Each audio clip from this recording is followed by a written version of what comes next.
Assalamu alaikum, my brothers and sisters. Not everything that happens to us should be blamed on superstition, black magic, and the jinn. We need to understand that 9 times out of 10 or 99 times out of 100, it has nothing to do with superstition, black magic, the jinn, etc. And what See, this is like comes off as guys, I'm anti-superstition, okay? See, this guy is not promoting superstition. When people are accusing something as, oh, is the audio is low? I can't, there's no way for me to increase it. Is the audio low?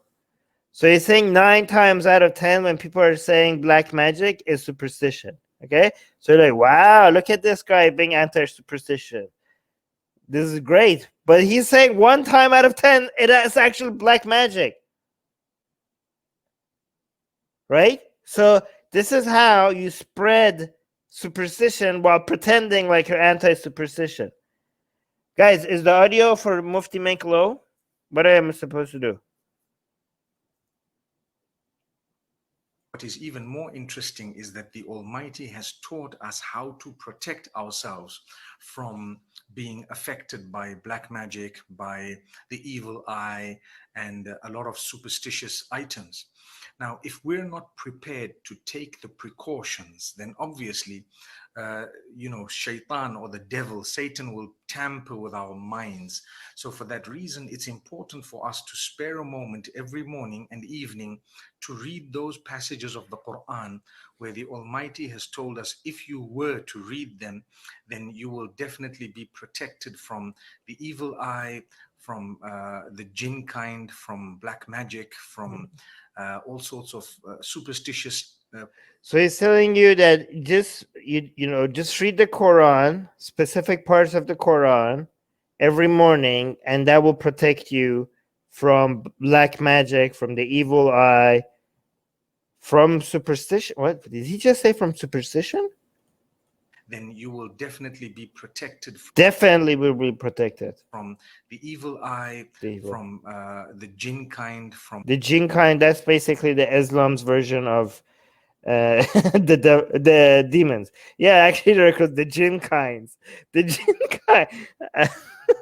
The jinn kind. I've never heard that before. Actually, I've heard people saying protect you from jinns and stuff. Maybe I've heard it, but I haven't been paying. I'm glad that you caught that. The jinn kind. The jinn kind. Okay. Is that a newer? From black magic, from black all sorts of superstitious. So he's saying if you read the Quran, you will be protected from all sorts of superstitious. I thought when you say something is superstitious, you're kind of saying it's not true. So he's saying you will be protected from all sorts of superstitious stuff. So there must be real if you're going to get protected from it, but you're still calling it superstitious. Like, wait, guys, did I misunderstand how the word superstitious works? Because I thought when you say something is superstition, you're saying it's not real. But he's saying, oh, read the Quran every morning and you will be protected from all sorts of superstitious stuff. So which is it? Are they like real or not real? It's like casting a spell. This is basically, you take the Quran, like this is my Quran, right? And then you wake up in the morning and you like read the right part, and then you get there like something you would be covered. There would be like something. There would be a shield around you, and then you would like, yep. And then the evil eye is gonna be like pew pew pew, and then you're just gonna bounce off of you because you just read that part of the Quran. I wonder which hadith this is. Is he gonna give us a hadith source? Because this sounds like, you know what this sounds like to me, guys? You know what all of this sounds like to me? This sounds like bid'ah. Is this bid'ah? Because it sounds like bid'ah. It could be he just got the word wrong. Yeah, it could be he just got, yeah. Deborah, Deborah used to be a Muslim and she was part of Hizb ut-Tahrir. You're used to this stuff too when you were a Muslim, right? Issues that might be affecting man sometimes. So there are 2 things I want to speak about this evening. The first is, it's not bad. Deborah is like ex-Muslim plus. She was an expert Muslim when she was Muslim. Why? So there's official hadith for this, Deborah?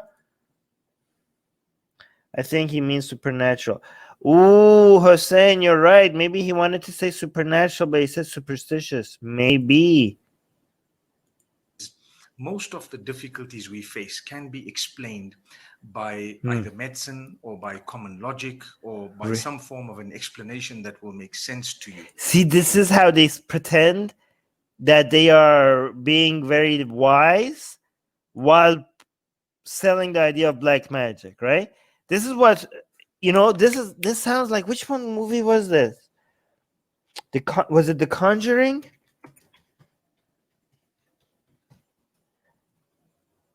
Yeah, it was The Conjuring, right? Yes, it was the movie The Conjuring, and these people were like experts at discovering supernatural activity, right?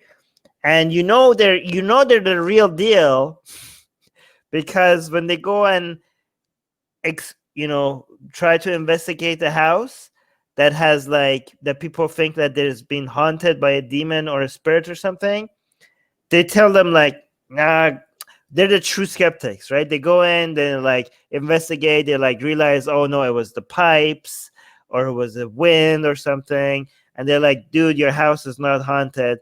And yeah, this we investigate so many houses, and like 9 times out of 10 it's like nothing. It's nothing. Okay, what does that mean? Like, oh yeah, these people are experts. 9 times out of 10 the house is not haunted.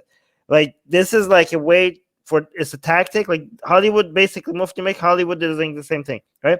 So it's a way to show that these experts, okay, they are the real people that know that they see spiritual activity or black magic when they see it, because they are not like the other con artists where they see black magic everywhere, or where they see haunted houses everywhere, or where they see supernatural activity everywhere. No, those are the con artists. Those are the people that are trying to take advantage of you and lying to you, and everything they see, they think like, oh yeah, it's black magic. Okay, no. They're real experts in black magic. They were like, no, this is like, this could be explained scientifically. It's like your hormones, or like it's a wind, or this and that. 9 times out of, but 1 time out of 10, the real experts who are not taking advantage of you, who are not lying to you, 1 time out of 10, it is black magic. It is a jinn. Your house is haunted. Okay, so see how they're selling this to you. Hold on. Hussein is saying maybe we can tell the Muslims to tell us when they are doing jadoo on us, so we can do some investigation. Well, guys, you guys be careful the way you use these words, because if you notice, I keep saying many Muslims. I see it's very common. I don't just say Muslim. Catch me if you ever see me do something like that, okay? I never, because I know a lot of Muslims look at this and think it's ridiculous, right? So be very careful about the way you refer to Muslims. I try not to generalize. I'm being very, very careful, okay? They're constantly cursing us. Who? For example, those who have examinations, sometimes they haven't been eating well, they haven't been sleeping well, they're very worried and concerned, and suddenly they start hearing voices, they suddenly start seeing things. This has nothing to do with anything.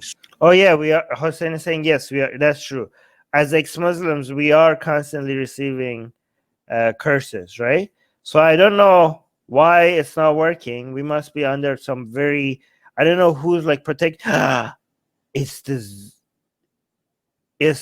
We must be under some protective spell by the J people, or else all of these curses would have worked by now. But again, just to be fair to people, like, well, just to be fair, cursing people is haram in Islam. Unless, that's like, isn't it haram to curse people like that? Like, aren't you like, especially if you are invoking black magic or something like that? All right, let's continue, guys. Let's stick with the video. Superstitious, but rather it has to do with the fact that you have allowed seeing things. This has nothing to do with anything superstitious, but rather it has to do with the fact that you have allowed yourself to affect your body in a way that you have depleted the minerals and the vitamins, you have not given it rest, and you have been stressing. So you are causing a slight chemical imbalance in the brain, and that is what causes you to hear these sounds and voices. And what we do is we immediately decide that this is magic, or this is perhaps someone doing. He's like, this is the wrong thing to do, but that's what he's saying. Like, so many of us are so superstitious. Every time you have a problem, you're having a mental problem, but too many Muslims are too quick to say that this is black magic or supernatural. Doing something to me. We start looking at our family members whom we don't get along with, perhaps our in-laws. We start looking at people that we don't get along with, and then we go to someone whom we think is going to help us when it comes to this particular thing. So we end up going to someone who is maybe considered a pious person or considered a scholar, sometimes even a person who might not be that, but people have said, look, go to this person because they do this type of thing. What those people do, if they are genuine and legitimate, they will give you something to read from the Quran, right? Because it's not really magic if it's Allah's magic. Do you know what I mean? This is the trick in Islam, okay? Doing magic is haram, but invoking Allah's power is not technically magic in Islam, which is basically what's the difference is the source, right? So you know how like in so for example, if you're playing, I don't know, World of Warcraft or anything like that, right? If you're like a mage, the source of your mana is what? Like it's yourself, right? If you're like a what is that other thing called? The guys that uses like animals or blood. I don't know, like it depends on the source of your mana, okay? If it comes from jinns, it's like black magic, okay? If it comes from yourself, then you're like, I don't know, that's also magic. But if it comes from Allah, then that's like technically not magic anymore because it's coming from, I don't know why all of a sudden that's not magic, but they don't consider it magic. No, not rogue, not druid. What's the other class? No. The guys that have a demon following them all the time. Well, I haven't played. Do you know that there is actually Sufi intellectuals who preach magic? Yeah, I know. Want to become a member, but okay. Yeah, warlock. Sorry, yeah, warlock. Yeah, warlock are not like mages, right? Warlocks are like, they don't have any mana directly themselves. They always have to like use blood and all sorts of like demonic. Yeah, the warlocks basically use demonic forces because they don't have any power themselves, right? They have to like make a deal with demonic forces, right? Unlike the magi who have their forces themselves, right? So basically it's the same thing in Islam, right? If you do black magic, you probably did a deal with it like a jinn or something, right? If you take the Quran and just invoke Allah, then the source of the forces that you're using is coming directly from God himself. So technically, I don't know why, but technically that's not magic anymore. So I mean, it's kind of unfair to be like magic is haram, but then you're doing magic. I mean, what else is this? You're reading from the Quranic text, and then there's some woo-woo crap happens. There's a shield around you that protects you from the evil eye and jinns and black magic. I mean, if that's not magic, then what the hell is this? You're reading some text, and it casts a spell that is protecting you against black magic. And they say that's not magic. Why is it not magic? Because it's coming from God himself. Okay? I guess if you say so.